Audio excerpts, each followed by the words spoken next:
నిజం చెప్పాలంటే మా ఆడవాళ్ళకైతే ఇంట్లో ఎన్నున్నా సరిపోవండి. ఏదో ఒకటి కొత్తగా కొంటనే ఉంటావు. నేనైతే ప్రతిరోజు అనుకుంటున్నానండి ఎంపోరియం షాప్ పోయి నాకు కావాల్సినవి కొన్ని కొన్ని తీసుకుందామని. కాకుంటే ప్రతిరోజు మర్చిపోతున్నా. కొన్నిసార్లు టైం అనేది ఉండట్లేదండి. దేనికైనా ఒకరోజు టైం రావాలి కదా! ఆ టైం అనేది ఈరోజు వచ్చింది. పొద్దుగాలగా ఎంపోరియం షాప్‌కొచ్చానండి. నేనైతే పబ్లిక్‌లో వీడియో అసలు రికార్డ్ చేయను. ఇదే ఫస్ట్ టైం రికార్డ్ చేయడం. ప్రతిసారి వీడియో రికార్డ్ చేయాలి పబ్లిక్‌లో అనుకుంటా గానీ, పబ్లిక్‌ని చూడగానే కొంచెం షైగా ఫీల్ అయితా. ఇక అక్కడే ఆగిపోతానండి. నేనైతే ఇక్కడ ఒక సూది తీసుకున్న. దీని ప్రైస్ వచ్చేసి ₹3 అంట.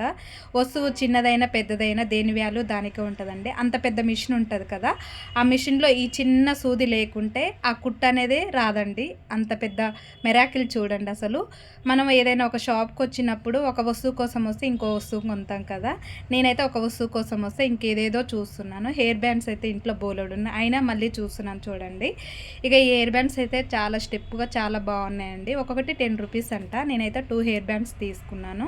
ఇక నాకులాగా మీరు ఎంతమంది ఇలా చేశారో కూడా కామెంట్ చేయండి. ఇప్పుడే షాప్ తీశారు. ఊగుతున్నారు అంకుల్ వాళ్ళైతే. వీడియో నచ్చితే చిన్న లైక్ అయితే ఇవ్వండి. Bye bye.